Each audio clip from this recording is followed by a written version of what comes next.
Having trouble with the accessibility player on the YouTube app. If the accessibility player isn't working, isn't appearing, or its controls aren't responding properly, this troubleshooting steps may help in this video.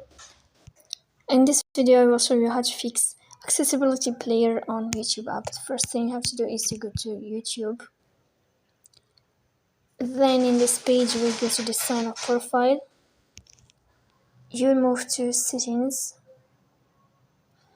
And here in this page, as you see of settings, you will scrolling down until you find accessibility. You will click on accessibility in this way. And after that, in this page, what you will find is this sign. Will tap here to enable this feature and to fix it. So this is how it works. Don't forget to support us by like and subscribe. See you next time in another video, and thank you for your watching and your attention.